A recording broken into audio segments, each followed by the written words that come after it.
વિદ્યાર્થી મિત્રો, આપણે હવે નવો પોઈન્ટને જોઈએ. આજ વર્ગવારીનો શબ્દ વર્ગવારીનો જ પ્રકરણમાં એક નવો શરીરના ભાગ એના વિશે જોઈએ.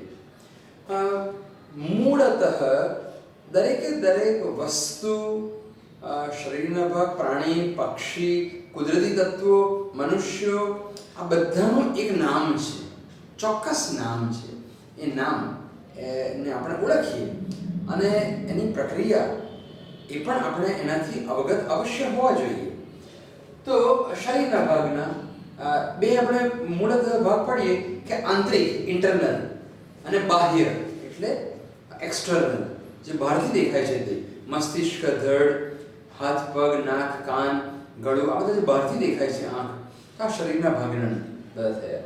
અને આ બાહ્યની વાત આંતરિક કરીએ તો જે નથી દેખાતું, હૃદય, મગજ, ને ફેફસા, જઠર, આ બધા જે કેટલાક શરીરના ભાગો છે તો એ બધા આપણે જોઈ શકતા નથી. તો બેસિકલી બે પાર્ટ કર્યા, ઇન્ટરનલ, એક્સટર્નલ, આંતરિક અને બાહ્ય. હવે ત્યાર પછી એને થોડું વિવિધતાના સ્વરૂપ સાથે આપણે જાણીએ. એ એક સરસ મુદ્દો આપણે લઈએ, એ છે પાચન તંત્ર. ને આપણે જે ખોરાક લઈએ છીએ મુખમાંથી, મોઢામાંથી જે ખોરાક જાય તો પહેલા તો ખૂબ એને ચાવીએ છીએ. સલાઈવા એ લાળ ગ્રંથિમાંથી, આ ગાલની અંદરનો ભાગ, લાળ ગ્રંથિમાંથી લાળ એની સાથે મિક્સ થાય છે. સલાઈવા મિક્સિસ વિથ ફૂડ અને એને પ્રોપરલી યોગ્ય રીતે ચાવીને પછી આપણે ઉતારીએ છીએ. તો મોઢામાંથી એ અન્નનળી દ્વારા ને જાય છે જઠરમાં. ત્યાં આખું એનું ચર્નિંગ થાય, પાચન ક્રિયા થઈ અને પછી ને આખું જ એ આંતરડા દ્વારા, મોટું આંતરડું, નાનું આંતરડું દ્વારા પછી પોષક તત્વો એબ્સોર્બ થઈ અને અન્ય શરીરનો ઘન કચરો એ મળ દ્વારા ને મળત્યાગ દ્વારા આપણે દૂર કરીએ છીએ અને પ્રવાહી કચરો મૂત્ર સ્વરૂપે આપણે દૂર કરીએ છીએ. પ્રવાહી કચરો પરસેવાથી પણ આપણે દૂર ને થાય છે. તો આ કેટલી સરસ ને કુદરતી રચના શરીરની, એક અત્યંત વિસ્મયકારી અને અદ્ભુત રચના જન્મ સાથે જ આપણને મળતી હોય છે અને એનું જતન કરવું ખૂબ આવશ્યક છે. ઓકે, તો આખી મેં અહીંયા વાત તમને મૂકી કે પાચન તંત્ર, ડાયજેસ્ટિંગ સિસ્ટમ ને એની આખી વાત મૂકી. અને સંલગ્ન જે શબ્દો છે, પ્રક્રિયા સ્ટેપ બાય સ્ટેપ ક્યાંથી જાય છે, તો એ બધું સાયન્સમાં તમે ભણો જ છો, પણ એને વિશેષ કરીને એને શાબ્દિક સ્વરૂપે, પ્રક્રિયા સ્વરૂપે યાદ રાખવાના છે વિદ્યાર્થી મિત્રો. ત્યાર પછી ઉત્સર્જન તંત્ર છે. ઉત્સર્જન બહાર કાઢીએ છીએ તે ઉત્સર્જનમાં, તો એ મૂત્રપિંડ, મૂત્રવાહિની, મૂત્રાશય અને મૂત્રમાર્ગ ને. તો આ બહુ સરળ શબ્દો છે, સમજાય એવા છે, એ આપણે ખૂબ ને જાણવા જોઈએ. બ્લેડર થી માંડીને પિનિસ, બધા જ વર્ડ્સ. ત્યાર પછી પ્રજનન તંત્રની વાત છે. પ્રજનન તંત્રમાં મેલ ફિમેલ, અહીંયા મેલ પુરુષની વાત છે, તો એમને કેટલાક શબ્દો એની સાથે સંલગ્ન છે, એ આપણને જાણવા બહુ જરૂરી છે. શુક્રપિંડ, શુક્રાશય, શિશ્ન, પિનિસ અને શુક્રવાહિની, આ શબ્દો છે. અને સ્ત્રીને સંલગ્ન પ્રજનન તંત્રના કેટલાક શબ્દો એ તમે સાયન્સમાં ભણો જ છો, પણ જાણવા ખૂબ જરૂરી છે. એ અંડપિંડ, અંડવાહિની, ગર્ભાશય, યોનિમાર્ગ અને યોનિદ્વાર ને. ઓકે, આ બધા શબ્દો ભિન્ન ભિન્ન ભાષાઓના અને સાયન્સને લગતા, શરીરને લગતા, એનાટોમી, બોડીને લગતા. આપણે ચોક્કસ શબ્દો જો જાણતા હોઈએ તો ક્યારેક એને બિનજરૂરી શબ્દોની આપણે ક્યારેય જરૂર પડે નહીં. એટલે ચોક્કસ શબ્દો હંમેશા જાણવા જોઈએ. શ્વસન તંત્ર, આપણે જે બ્રીધિંગ, જે શ્વાસ લઈએ છીએ ને ઓક્સિજન આપણે લઈએ છીએ, કાર્બન ડાયોક્સાઇડને બહાર કાઢીએ છીએ, તો આ આખી શ્વાસ લેવાની, બ્રીધિંગ અને બ્રીધ આઉટ, આ પ્રક્રિયા કેટલી ફાસ્ટ, રેસ્પિરેટરી સિસ્ટમ કેટલી ફાસ્ટ થાય છે, એને લગતા આ શબ્દોને આપણે જોઈએ.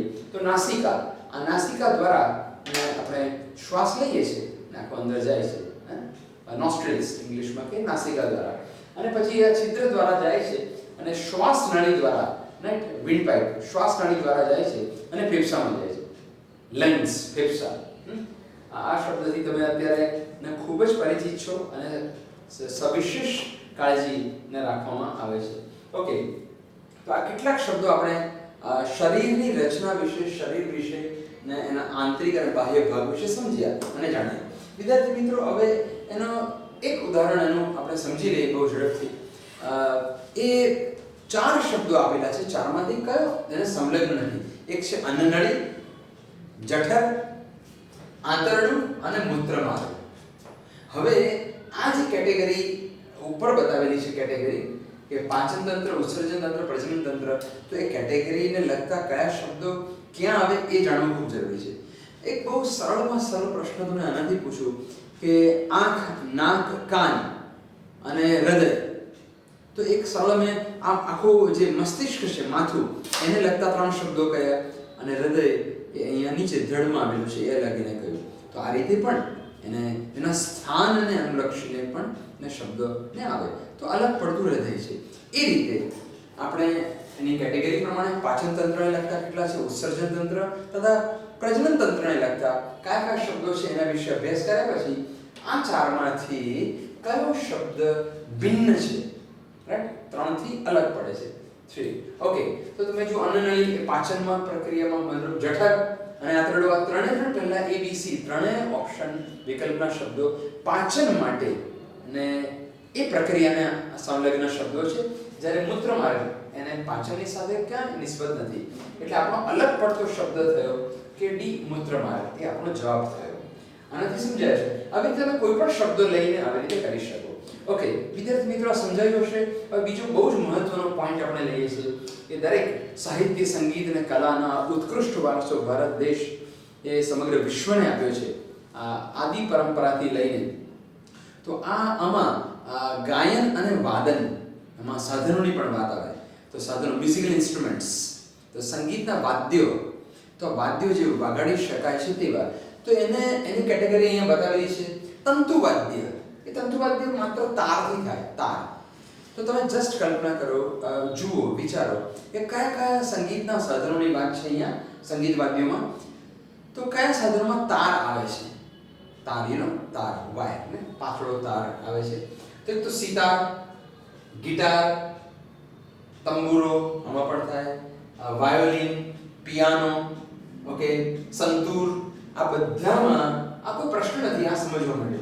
એ આ તારને લગતા શબ્દો છે, બધા તંતુવાદ્ય ગણાય છે. ઓકે વિદ્યાર્થી મિત્રો, તરફ બીજી એક કેટેગરી આપણે એને અલગ પડે એ છે શુશીર વાદ્ય. શુશીર વાદ્ય છે હવા, જેમાં હવાનો ઉપયોગ થાય, હવા, એર, હવાથી વાગે, એની જરૂર પડે છે, રાઈટ. એક તદ્દન સરળ ઉદાહરણ એ છે વાંસળી, ફ્લ્યુટ, રાઈટ. એમાં હવાથી વાગે. તમે જોયું છે વગાડતા, જોયું છે, ઘણા વગાડતા પણ હશે ને, ઘણા બધા શહેર ગ્રામ્ય કક્ષાના ઘણા બધા બાળકો ને સંગીત સાથે તો એ વગાડતા પછી એમાં હવા નાનુલક્ષીને છે, એટલે આખું વાદ્ય એ રીતે છે. તો વાંસળી, હાર્મોનિયમમાં પણ તમે જુઓ કે આખું બાજા પેટી કહીએ છે, હવા ભરાય દમણથી અને પછી એને બહુ સરસ ને સૂર રેલાય છે, આપણને ખબર છે. તો એમાં બેઝિકલી હવાની વાત છે. શરણાઈ, બિસ્મિલ્લાહ ખાન શરણાઈ વાગે, તો આ શરણાઈના સૂર રેલાય છે. આવા બધા પણ નામ આપણે યાદ રાખવાના છે, એટલા માટે હું આપને કહું છું.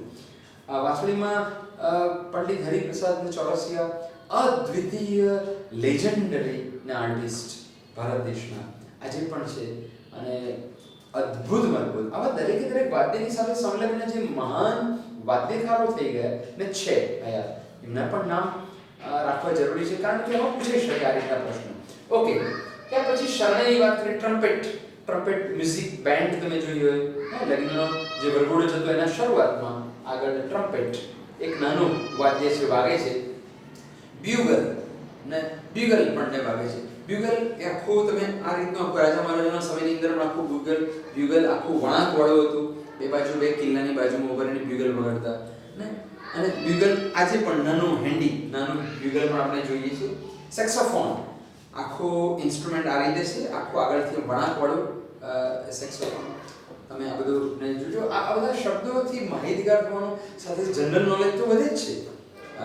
ઓકે, અને તમારો રસ કેળવા હોય વિદ્યાર્થી મિત્રો, એક વાત બહુ સુવિદિત છે, સ્પષ્ટ છે કે જેને જેમાં રસ હોય, જે ક્ષેત્રમાં તમારો હોબી હોય, એ ક્ષેત્રને લગતા શબ્દો બહુ સરળતાથી તમને યાદ રહે. You can remember the words of your own field બહુ સરળતાથી. એટલે તમને ભિન્ન ક્ષેત્રમાં રસ, સર્વાંગી વિકાસ બાળકનો થાય, એ અભિગમ સાથે આપણે ને ગુજરાતમાં અને સમગ્ર દેશમાં વિદ્યાર્થીને અનુલક્ષીને આગળ વધતા જઈએ છીએ. ઓલરાઉન્ડ ડેવલપમેન્ટ, સર્વાંગી વિકાસ એ ઊંચું ધ્યેય હોવું જોઈએ, માત્ર સંકુચિત નહીં પણ બ્રોડ સ્પેક્ટ્રમ. ઓકે, બીજું એક પોઈન્ટ અહીંયા મૂક્યો છે, અવલબ્ધ વાદ્ય એટલે એમાં ચામડાનો ઉપયોગ થાય કે જે સંગીતના સાધનો જેમાં ચામડાથી બનતા હોય, લેધર, ચામડાનો ઉપયોગ થાય. તબલા, તો તબલામાં ઉપર ચામડું આવે. નગારો, રાઈટ, નગારો વાગે, નગારો મોટું નગારો હોય મંદિરમાં તમે જોયું હોય કે મોટું નગારો હોય વાગે. ઢોલક એ પણ સરસ વાગે. પખવાજ એ પણ વાગે. નાલ, અહીંયા નથી લખ્યું, ઘણા બધા શબ્દો છે. ડમરું શંકર દાદાના હાથમાં છે, ઘણાની ઘરે પણ છે ડમરું વાગે. અને મૃદંગ, મૃદંગમાં પણ બહુ સુંદર ને વાદ્ય છે મૃદંગ, એકદમ સરસ ને સૂર એમાંથી ઉત્પન્ન, તાલ ઉત્પન્ન થાય. તો આ બધા વાદ્યો છે અવનદ્ય વાદ્ય, જેમાં ચામડું નો ઉપયોગમાં થાય. વિદ્યાર્થી મિત્રો, અંતિમ ભાગ જે અમે લખ્યો છે તે છે ને ઘન વાદ્ય. તો એમાં ધાતુ એટલે કે પતરાનો ઉપયોગ થાય છે, ધાતુ મેટલ ને ઉપયોગ થાય છે. તો એવા વાદ્યો કયા કયા? તદ્દન સરળ છે, બધાને જ આવડે છે. મંજીરા, મંજીરા રૂઢિપ્રયોગમાં છે કે બહુ સરસ મહેનત કરો તો બહુ યશસ્વી જવાય અને જીવનમાં બહુ અગ્રેસર થવાય. એ તો ઘણીવાર મજાકમાં કહે છે, ભાઈ શું કરે, બસ હવે મંજીરા જ વગાડવાના છે. તો આવો રૂઢિપ્રયોગ પણ કરીએ છીએ. તો એ બહુ પ્રચલિત અને જાણીતું અને મ્યુઝિકલ સંગીતનું સાધન છે, વાદ્ય છે. મંજીરા, ખંજરી આ બધામાં આપણે જોઈએ છે. પછી શાળામાં ઘંટ વાગતો તમે જુઓ છો, ઘંટ વાગે છે શાળામાં. ફાયર બ્રિગેડ જતી હોય, અગ્નિશામક ને વાહન જતું હોય તેમાં પણ બેલ વાગે છે. અને સાયરનમાં પણ તીણો ને અવાજ વાગે છે. તો ઘંટ અને ઘંટડી ઇલેક્ટ્રિકલ ઇન્સ્ટ્રુમેન્ટની વાત નથી કરતો, આપણે માત્ર મેટલ, ધાતુને લગતા ને સાધનોની વાત કરીએ છીએ. અને ટ્રાયંગલ, ટ્રાયંગલ તમે જે ત્રિકોણ આકારે આખો લોખંડનું જુઓ છો ઘણા સંગીતની આજે મ્યુઝિકલ પાર્ટીમાં કે ઘણા બધા કાર્યક્રમોમાં આવું વગાડવામાં આવે, સળિયા જેવું હોય ને સાથે. તો આ બધામાં ધાતુ, મેટલનો ઉપયોગ થાય છે. વિદ્યાર્થી મિત્રો, આટલું મનમાં ભર્યા પછી અને કેટલાક પ્રશ્નો એવા હોય કે જે તમને હું ને એવું કહું કે 3 શબ્દો લઈએ અત્યારે તમારી નજર સમક્ષ છે. હું એક બહુ સરસ એકદમ પ્રશ્ન પૂછું કે વાયોલિન, તંબુરો, સંતૂર અને તબલા. હું એક ઉદાહરણ તમને બતાવું. વાયોલિન, સંતૂર, તંબુરો અને તબલા. તો કયું અલગ પડે છે? તો આ તમને તબલા અલગ પડે છે. અને છેલ્લું ઉદાહરણ લઈએ આ પોઈન્ટમાં, આપણે સંગીત વાદ્યમાં. વાંસળી, બ્યુગલ, પખાવજ અને હાર્મોનિયમ. તો કયું અલગ પડ્યું? પખાવજ ને આખું અલગ થયું. કારણ કે આગળના બધા જ સાધનોના નામ મેં તમને શેને લગતા લીધા? હવાને લગતા. તો આવું બધું સરસ સરસ બહુ રસ પડે એ પ્રમાણે છે. અઘરું ક્યાંય કશું નથી, માત્ર એને એક વખત સમજ્યા, મનમાં ઉતાર્યું એટલે કન્સેપ્ટ, ડાઉટ હંમેશા માટે ક્લિયર થઈ જાય. ઓકે, હવે પછીનો આપણે પોઈન્ટને લઈશું. હવે આમાં તમે બહુ સરસ રીતે સમજ્યા છો, એની પ્રેક્ટિસને ખૂબ જારી છે અને સતત કરતા રહેજો. પણ આવું બેઝિક થોડું જ્ઞાન હોવું ખૂબ આવશ્યક છે. આગળના પોઈન્ટ્સનો શબ્દ વર્ગવારી પ્રકરણમાં આપણે અભ્યાસ કરતા કરતા ગતિ કરતા કરતા તમારું સૌથી પ્રિય ક્ષેત્ર, એવરીબડી લવ્સ, એ છે સ્પોર્ટ્સ, રમત ગમત.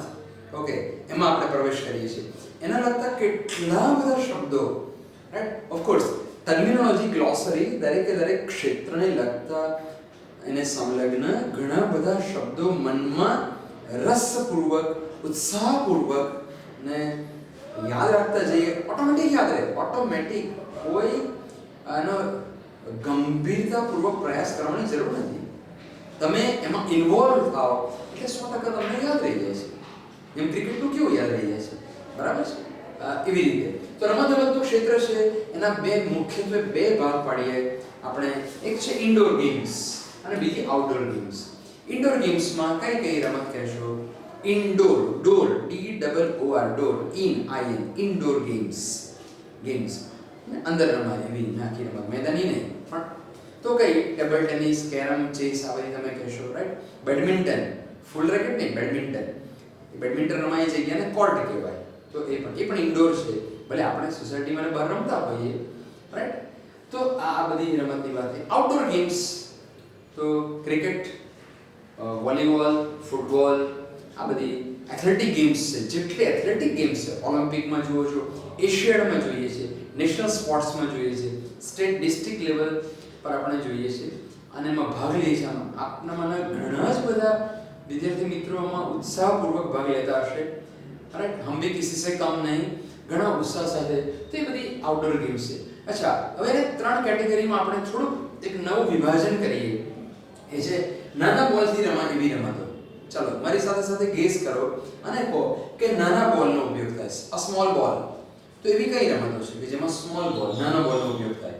તો એ બહુ સરળતાથી તમને સમજી શકાય છે કે એક તો ટેનિસ, લોન ટેનિસ. ટેનિસ એટલે lawn tennis. Roger Federer, right, Nadal, આ બધા યોકોવિચ અત્યારે જે છે, ભૂતકાળમાં બ્રિયન બોર્ગ, આવા મહાન સ્ટેફી ગ્રાફ ને આ બધા જે ગ્રેટેસ્ટ પ્લેયર્સ થઈ ગયા, રાઈટ, રોડ લીવર ને બધા. તેમાં નાના બોલ, ટેનિસની વાત કરીએ. શોર્ટમાં ટેનિસ કહીએ છીએ, actually lawn tennis, right. Okay, એની વિમ્બલ્ડન બહુ જ મુખ્ય ને કોમ્પિટિશન, જેની સ્પર્ધા ટુર્નામેન્ટ થાય છે એટ વિમ્બલ્ડન ઇંગ્લેન્ડમાં. ઓકે, તો એ ટેનિસની વાત થઈ. બીજી ક્રિકેટ. ક્રિકેટથી તમે માહિતગાર છો જ. 3 ફોર્મેટમાં શરૂઆત ટેસ્ટ મેચથી થઈ 1877માં. ઓકે, ઇંગ્લેન્ડ ઓસ્ટ્રેલિયા વચ્ચે મેલબોર્નમાં રમાયેલી ફર્સ્ટ ટેસ્ટ મેચ. તો ત્યારથી લઈને આજે હવે જે નેક્સ્ટ ઇંગ્લેન્ડ વચ્ચે જે સિરીઝ રમાશે, તો કહેવાનો અર્થ કે આ સતત ટેસ્ટ ક્રિકેટ છે. આજે 5 ડેઝ ટેસ્ટ ક્રિકેટ. એનું બીજું ફોર્મેટ આવ્યું વન ડે ને, એટલે 50-50 ઓવર્સની મેચ. પહેલા 60 ઓવર્સની હતી, 50 ઓવર્સ, રાઈટ. એ વન ડે ક્રિકેટ મેચ બંને ટીમ સાથે. અને ત્રીજું ફોર્મેટ આવ્યું 20-20 20 ઓવરને રમ્યા. ત્રણેય ફોર્મેટ. બીજું 10-10 નું એટલું સક્સેસફુલ નથી, 6-7 એ પણ નથી, પણ આ 3 ફોર્મેટ ઇન્ટરનેશનલ લેવલ પર સર્વગ્રાહી છે ને રમાય છે. પણ એ આપણે મૂળ વાત હતી. સાથે સાથે ઘણા બધા શબ્દો પણ શીખતા જઈએ છીએ. તો ટેનિસ, ટેબલ ટેનિસ, ક્રિકેટ, આ બધા નાના બોલથી રમાય છે. Okay, right. હોકી તમે જુઓ, એમાં પણ સ્મોલ બોલનો યુઝ થાય છે. મોટા બોલથી રમાય, બિગ બોલ, મોટા બોલથી રમાય એવી કઈ ગેમ્સ છે? તો વોલીબોલ, ફૂટબોલ, બાસ્કેટબોલ, આ બધાની અંદર મોટા બોલનો ઉપયોગ થાય છે. ડિયર સ્ટુડન્ટ્સ, આ તો તમને ખૂબ રસ પડે ને એક જ નજર કરતાની સાથે યાદ રહી જાય, એમાં મને લેશ માત્ર પણ શંકા નથી. આ ત્રીજી જે લખ્યું છે અન્ય સાધનો, આ સિવાયની કેટલીક ગેમ્સ છે. આમાં તો ખાલી બોલની કેટેગરી પડી, સ્મોલ બિગ, પણ એવી કેટલીક રમતો છે અન્ય અધર, જે કેટલાક સાધનોનો ઉપયોગ થાય અથવા બીજી કેટલીક રમતો છે. તો એવી કઈ રમતો ને એને તમે એને કહી શકો છો ને બીજી એવી કઈ રમતોનો આનો ઉલ્લેખ કરી શકાય? તો martial arts, karate, judo, chess, carrom જેવા બોલનો ઉપયોગ નથી, પણ આખી રમતો છે. આ બધી રમતો તો એની વાત છે, રાઈટ. કબડ્ડી, આપણી દેશી રમતો બધી જ, કબડ્ડી, ખોખો, આ બધી એમાં સંમિલિત થાય. તો રમતનું કેટલું વિસ્તૃત ફલક છે વિદ્યાર્થી મિત્રો. અને ક્યારેક દરેક ક્ષેત્રમાં રસ હોવો જોઈએ. Nobody is 100% perfect, right. પરંતુ જ્યાં સુધી ને આ થાક્યા ચરણ તે કાન જીવે, જ્યાં સુધી આપણું મન લઈ જાય, ચરણ લઈએ, જ્યાં સુધી ખેતર ખેડાય એટલું ખેડવું હંમેશા. એટલે યાદ રાખો, and you are capable, you can do, I trust. Okay, તો આ એક વાત થઈ, કેટલી સરસ. એવી રીતે દરેક રમતની ટર્મિનોલોજી હોય. એક ચેસનું ઉદાહરણ લઉં, ચેસ, CHESS, ચેસની રમત. તો એના હાથી, ઘોડો, ઊંટ, પોલીસ, આ બધા શબ્દો તો આપણે સામાન્યતઃ દિન પ્રતિદિન શબ્દોમાં ઘરે ઘરે વાપરીએ છીએ તે, પણ એના મૂળ જે ઓરિજિનલ ટર્મિનોલોજી છે તે પ્યાદું કહીએ છીએ, પણ એકચ્યુઅલી એને પોન કહીએ. તો આવા 3 શબ્દો જો પરીક્ષામાં આવે તો હમ ભી પીછેહટ કभी નહીં कर सकते. પોન, હું તમને 3-4 શબ્દો એને આપું. પછી ને એનો રૂક એટલે હાથી કહીએ, રાઈટ. નાઇટ, KNIGHT, નાઇટ એટલે ઘોડો કહીએ. બિશપ એટલે ઊંટ, BISHOP. તો આ બધા એના કેસલિંગ એક શબ્દ છે. કિંગ અને ક્વીન હોય, જે આપણે વજીર કહીએ છીએ, પણ એકચ્યુઅલી ક્વીન શબ્દ છે ચેસમાં. અને ચેસ બોર્ડ. તો તમને એક પ્રશ્નમાંથી ચેસમાંથી બનાવીને હું કહું કે rook, knight, pawn, chess board. Okay, what is the correct option? D, chess board. કારણ કે પેલા બધા જ જે ચેસની રમતમાં ઇન્વોલ્વ રમતવીરો, આપણે રમતને પરિભાષામાં કહીએ તો એ છે. પેલું બોર્ડ છે એટલે આખું ગ્રાઉન્ડના અર્થમાં છે. તો વિદ્યાર્થી મિત્રો આ બધું ખાસ ધ્યાનમાં રાખવાનું છે. હવે માની લો કે કોઈને ચેસ આવડતી નથી, એના ટર્મિનોલોજીના શબ્દો ખબર જ નથી, તો એનો માર્ગ જતો રહે. રાઈટ? એવું માર્શલ આર્ટ, કરાટે, જુડો, એ બધાને લગતા થોડા ને શબ્દો હંમેશા આવડતા હોવા જોઈએ. Right? Judo self defence, karate actually કર એટલે હાથ, અને કરાટે એનાથી પ્રોટેક્શન કરવાનું છે, મૂળ રક્ષણની વાત છે. તો આ એક માર્શલ આર્ટ છે, એ ખૂબ આવડવીને જોઈએ. અને એના ઘણા બધા પારિભાષિક શબ્દો છે, રાઈટ? એ બધા જણાવવા જોઈએ. ક્રિકેટનું તો તમને ખબર છે, બોલિંગ, બેટિંગ, ફિલ્ડિંગ આ ત્રણ મુખ્ય પાસા, અને એમાં અમ્પાયરિંગ, સ્કોરર, કોમેન્ટેટર, મેચ ક્રિકેટની સ્ટેડિયમમાં જોતા હોય એને સ્પેક્ટેટર્સ એટલે દર્શકો કહીએ છીએ, ઓનલુકર્સ, આ બધા શબ્દો. એટલે બધા શબ્દો. હવે તમને એક પ્રશ્ન હું બહુ સરળતાથી પૂછું, વિચારજો, મારી સાથે સરેરાશ વિચારજો કે એક સરળ શબ્દ છે fine leg, long leg, square leg. ફરીથી fine leg, long leg, square leg અને પોઈન્ટ. શું વિચારી તમે મને કહો? પહેલી નજરે એવું લાગે અને છે કે આ ચારે ચાર શબ્દો ક્રિકેટની ફિલ્ડમાં, ગ્રાઉન્ડમાં જે ફિલ્ડિંગ પોઝિશન છે એના છે. આ કોઈ લેગનો પ્રકાર નથી કે સ્ક્વેર લેગ ને રાઉન્ડ લેગ ને બ્યુટીફુલ લેગ ને આ બધું ક્યાંય નથી, પણ એ બધા ફિલ્ડિંગ પોઝિશન્સ છે કે જ્યાં જ્યાં પ્લેયર ઉભો રહે છે ત્યાં. એમાં પોઈન્ટ છે ઓફ સાઈડની અંદર. રાઈટ હેન્ડ બેટ્સમેન, જમણેરી બેટ્સમેન માટે પોઈન્ટની દિશામાં એક ફિલ્ડિંગ પોઝિશન છે ઓફ સાઈડ પર, એ અલગ પડે છે. તો આ જોવાનું. રાઈટ હેન્ડ બેટ્સમેન માટે સ્લીપની પાછળ છે ને થર્ડ મેન કહેવાય. માનો કે આખું આ ગ્રાઉન્ડ છે ક્રિકેટનું, આ વચ્ચે પીચ છે, તો આ થર્ડ મેન થયું, આ ફાઇન લેગ થયું. રાઈટ?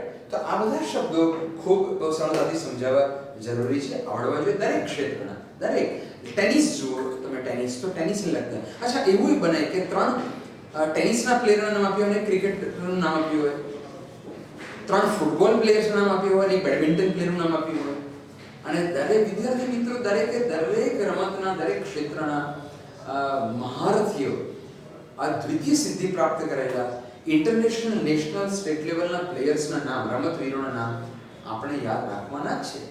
યસ, કારણ કે आप सिर्फ ये एनएमएस एग्जाम तक रुकेंगे नहीं, और आगे जाएंगे और आगे बढ़ेंगे, ऐसी हमें उम्मीद है. ओके, तो આ રમતનું ક્ષેત્ર પર એક દ્રષ્ટિ કર્યા પછી આપણે વર્તમાન પત્ર પર જોઈએ. દૈનિક એટલે ડેઈલી ન્યૂઝપેપર્સ છે, તો દરેક ભાષામાં છે. ગુજરાતી ભાષામાં મુખ્યત્વે જે અખબારો આપણે આવે છે, અખબાર એટલે વર્તમાન પત્રો, એ અખબારોની વાત છે આખી.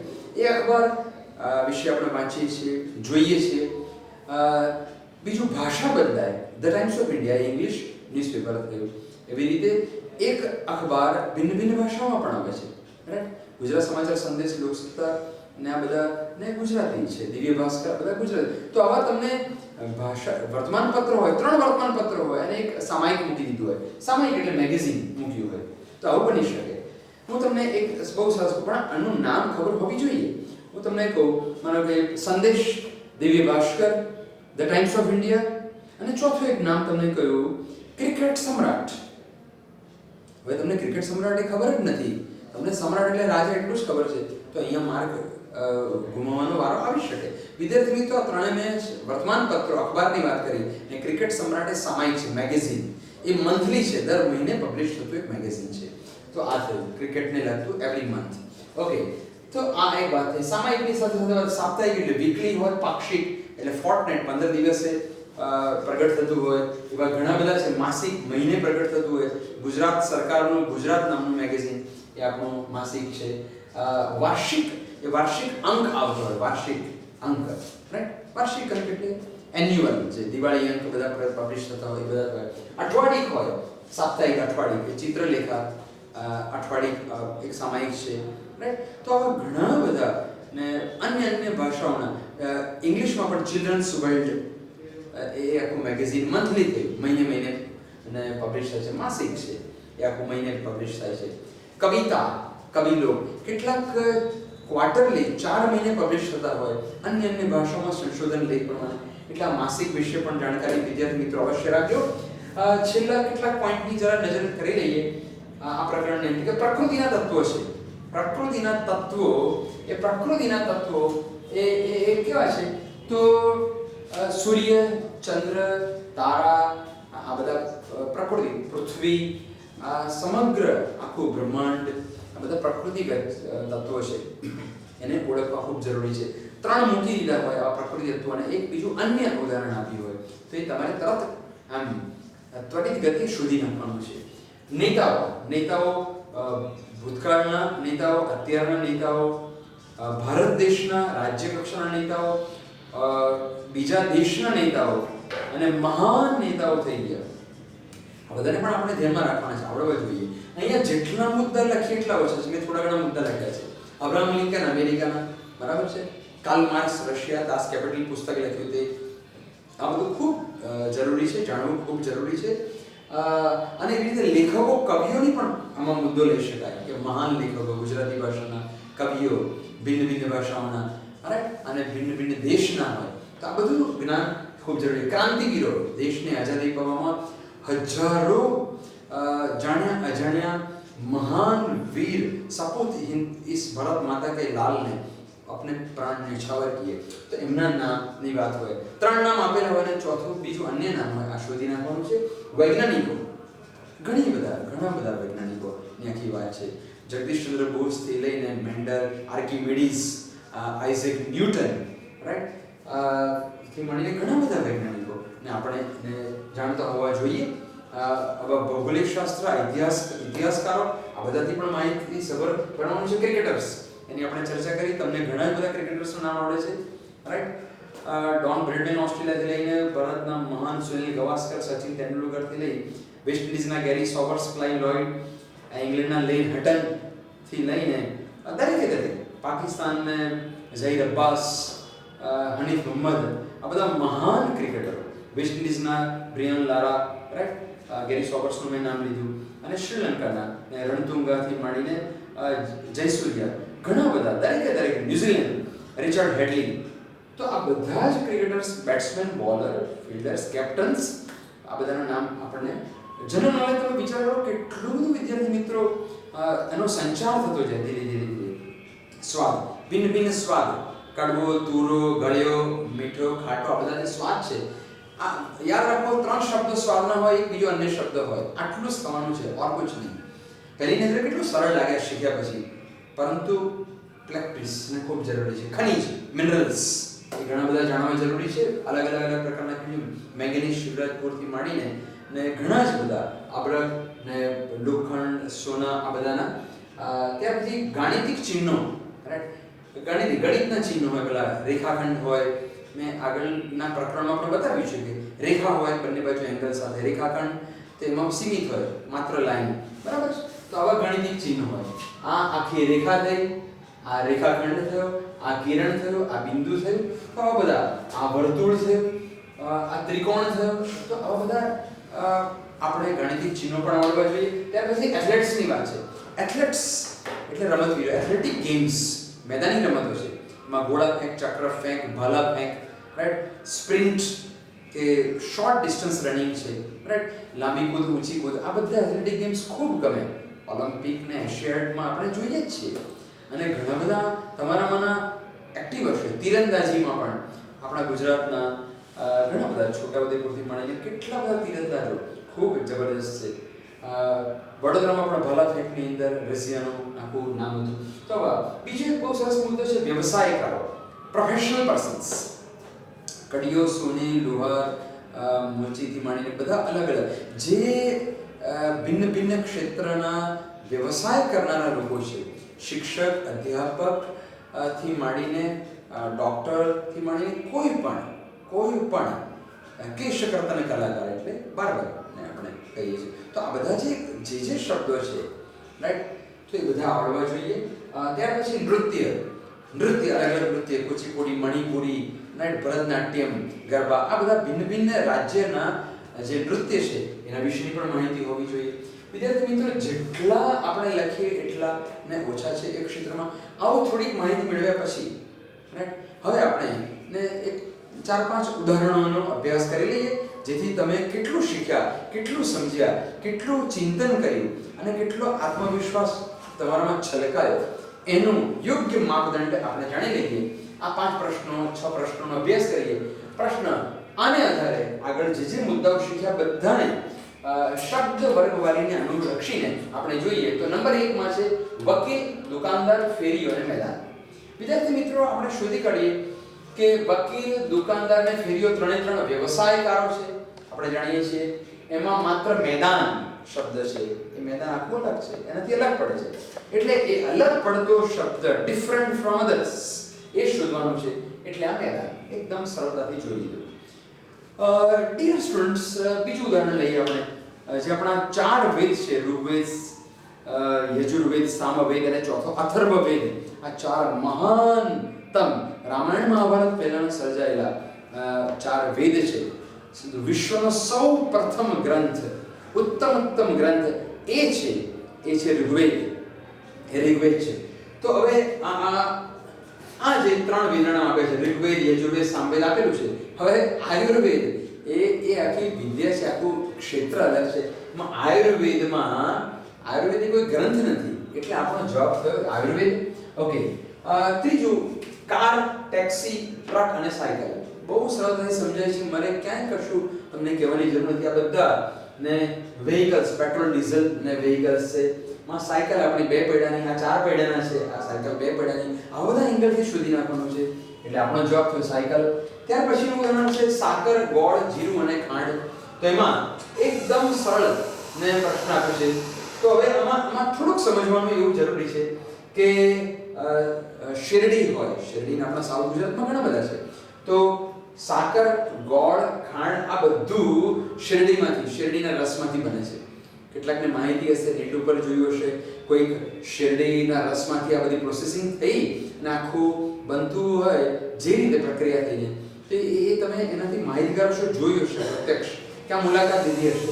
તો આ સાકર, ગોળ અને ખાંડ આ બધા શેરડીની બાય પ્રોડક્ટ છે, શેરડીના રસમાંથી. જીરું એમાં ન આવે, એટલે જીરું આપણો અલગ પડે છે, એટલે આપણો જવાબ થયો જીરું. ઓકે વિદ્યાર્થી મિત્રો, પછી 5મું ઉદાહરણ લઈએ. ગીત, ગઝલ, સોનેટ અને લેખ. કવિ કવિતા લખે, પછી એના અલગ અલગ પ્રકારો, રૂમી કાવ્ય હોય, ખંડ કાવ્ય, સોનેટ હોય, ગઝલ હોય, હાઇકુ હોય, રાઈટ, મુક્તક હોય. આ બધા ગુજરાતીના પાઠ્યપુસ્તકમાં તમે ભણતા આવ્યા છો. તો આ બધા કાવ્ય પ્રકારોમાં ગીત, ગઝલ અને સોનેટ એ કાવ્ય પ્રકારની આખી વાત થઈ. એમાં ને આ લેખ એ ના આવે. લેખ ગદ્ય છે, પેલા બધા પદ્યને લગતા છે, આ ગદ્ય છે. લેખ એટલે આર્ટિકલ, આખા એ લેખ છે, એટલે આપણો અલગ પડે છે, એટલે આ થયું. વિદ્યાર્થી મિત્રો, છેલ્લું ઉદાહરણ, આપણે અંતિમ ઉદાહરણ જોઈએ. એ છે શંકુ. રાઈટ, શંકુ આકાર તમને ખ્યાલ છે, આખો શંકુ આકાર ને શંકુ. ત્યાર પછી ત્રિકોણ. અચ્છા, શંકુ આકારનું એક સરસ ઉદાહરણ તમને આપું કે શહેરમાં ટ્રાફિક રોકવા માટે ને ક્યાંક આવું સૂચના, નોટિસ બોર્ડ માટે રોડ ઉપર આવું શંકુ આકારનું મૂકેલું હોય છે. તો શંકુ, બીજું ત્રિકોણ, ત્રીજું વર્તુળ અને ચોથું લંબચોરસ. તો આ બધા શંકુ, ત્રિકોણ અને લંબચોરસ એ બધામાં લાઈન આવે. તમે જો આમ આવી રીતે ત્રિકોણમાં આખી, શંકુમાં લાઈન છે, નીચેથી વળાંકવાળું છે શંકુ, અને આમાં જ્યારે વર્તુળમાં આખું સીધું જ ગોળ વળી જાય છે, એટલે આપણો આ વર્તુળ જવાબ થયો એ વર્તુળ. તો વિદ્યાર્થી મિત્રો, આ પ્રકરણ આ સાથે તમને સમજાયું હશે. એના કેટલા બધા ઉદાહરણો જોયા. બહુ વિસ્તૃત ફલક કવર કરી લે એવું પ્રકરણ છે. એ શબ્દ વર્ગવારીમાં ઘણા જ બધા ક્ષેત્રો, સંગીત, રમતગમત, સાહિત્ય, વિજ્ઞાન, ગણિત, ઇતિહાસ, ભૂગોળથી માંડીને ઘણા બધા પારિભાષિક શબ્દોથી આપણે માહિતગાર થયા. અને આમાંથી આટલા બધા શબ્દો એક સાથે મનમાં નથી આવતા, ક્રમશઃ ધીરે ધીરે રસપૂર્વક આપણે મનમાં ભરવાના છે. તો અહીંયા આ પ્રકરણ તમને બહુ સરસ રીતે સમજાવ્યું હશે એવું માની લઉં છું. પ્રેક્ટિસ જારી રહેવી જોઈએ અને પૂર્ણ એક પણ માર્ક ન કપાય એવી સરસ પ્રેક્ટિસ કરીને આપણે એનું અધ્યયન કર્યું છે. ઓકે, તો વિદ્યાર્થી મિત્રો, હવે અહીંયા આ પ્રકરણ આપણે પૂર્ણ કરીએ છીએ.